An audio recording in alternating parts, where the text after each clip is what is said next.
Boss 8 infinity of fun and emotions. ఒక small request and వీడియోలోకి వెళ్ళే ముందు నా వీడియో చూసి నన్ను ఆదరిస్తున్నారు, అలాగే నా ఛానల్ సబ్స్క్రైబ్ చేసి నన్ను సపోర్ట్ చేయండి ప్లీజ్. వీడియోలోకి వెళ్ళిపోదాము. వీకెండ్ ఎపిసోడ్ తర్వాత ఒక విషయం మీద నేను వీడియో చేయాలనుకున్నాను, కానీ కొంచెం అనాలిసిస్ చేద్దామని చెప్పి అది ఈరోజు చేస్తున్నాను. అదే మితిమీరిన హగ్గులు. వీకెండ్ ఎపిసోడ్లో నాగార్జున మణికంఠని కన్ఫెషన్ రూమ్కి పిలిచి క్లాస్ పీకాడు.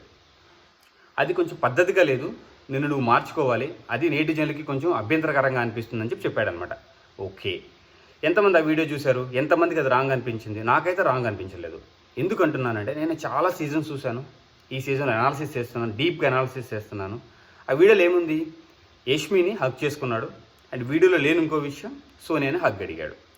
ఇది ఎంత అభ్యంతరకరం అంటే రాంగ్ ఇంటెన్షన్. ఒక ఫ్రెండ్గా హగ్ చేసుకోకూడదా? ఒక బ్రదర్గా హగ్ చేసుకోకూడదా? దాంట్లో రాంగ్ ఏముంది? రాంగ్ ఇంటెన్షన్ ఏముంది? ఇంకొకటి, మన యష్మి అన్కంఫర్టబుల్ ఫీల్ అయింది. మన బిగ్ బాస్ ఆమెను పిలిచి ఎందుకు అన్కంఫర్టబుల్ ఫీల్ అయ్యావు, అసలు నీ ఇంటెన్షన్ ఏంటి అని అడిగాడా? లేదు కదా. ఎలా డిసైడ్ అవుతాడు బిగ్ బాస్ అది రాంగ్ ఇంటెన్షన్ అని చెప్పి? అంటే జనాలు ఏమన్నా కమెంట్ చేశారు అక్కడ అది రాంగ్ ఇంటెన్షన్లో ఉందని చెప్పి? అన్కంఫర్టబుల్ అంటే చాలా రీజన్స్ ఉంటాయి. అంటే అప్పుడే నామినేషన్ డిస్కషన్ జరిగింది, అతని మీద కొంచెం కోపంగా ఉంది, గరంగా ఉంది. సో ఆ విధంగా అన్కంఫర్టబుల్ అయి ఉండొచ్చు కదా, ఇంకొక విధంగా అన్కంఫర్టబుల్ కాదు కదా. ఎందుకు అలా పోర్ట్రేట్ చేశారు? ఎందుకు మణికంఠ క్లాస్ స్పీకర్? దానివల్ల ఏమవుతుంది? మణికంఠ లో అయ్యే ఛాన్సెస్ ఎక్కువ ఉన్నాయి. అంటే నేను ఇక్కడ రాంగ్ ఇంటెన్షన్తో చేస్తున్నా, రాంగ్ ఇంటెన్షన్తో చేయకపోయినా జనాలు రాంగ్ ఇంటెన్షన్ అనుకుంటున్నారా? అంటే అంతకుముందు సీజన్లో ఇలాంటి జరగలేదా? హగ్ అనేది రాంగా? అంటే ఒక బ్రదర్కి హగ్గిస్తాము, ఒక ఫ్రెండ్కి హగ్గిస్తాము, ఆ పద్ధతులు ఎందుకు తీసుకోలేదు?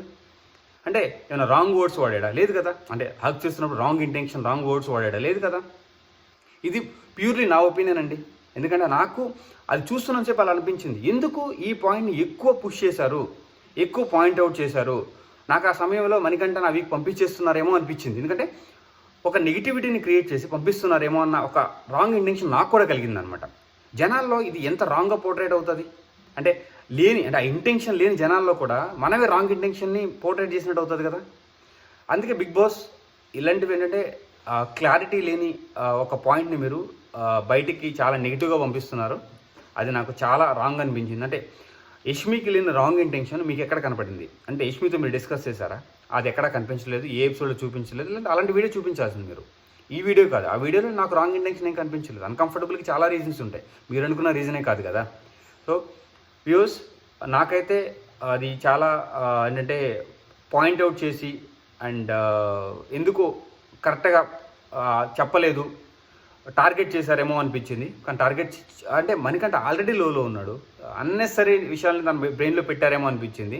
అంటే ఇంకా స్ట్రాంగ్ చేయడానిక. కానీ మణికంఠ ఆ టైప్లో స్ట్రాంగ్ అయ్యే క్యాండిడేట్ కాదు. బట్ నాకైతే అది రాంగ్ అనిపించింది, రాంగ్గా పోర్ట్రేట్ అయింది జనాలకి. బట్ ఇది చూసిన వాళ్ళందరూ మీరు కూడా ఆలోచించండి, అది అంత అసభ్యకరంగా అయితే లేదు. ఎందుకంటే చిన్న చిన్న విషయాలే అంత అసభ్యకరం అంటే హగ్ అనేది కామన్ అది. సో మీరు కూడా ఆలోచించండి. నాకైతే మాత్రం అది అసభ్యకరంగా కనిపించలేదు, అది బాగానే ఉంది. ఇట్స్ లైక్ ఫ్రెండ్లీ అయి ఉండొచ్చు, బ్రదర్ సిస్టర్ అయి ఉండొచ్చు, ఏదో విధంగా అయి ఉండొచ్చు. ఓకే, మీరు ఆలోచించండి. మీకు ఏమన్నా డిఫరెంట్గా కనిపిస్తే కమెంట్ సెక్షన్లో కమెంట్ చేయండి. Srini signing off.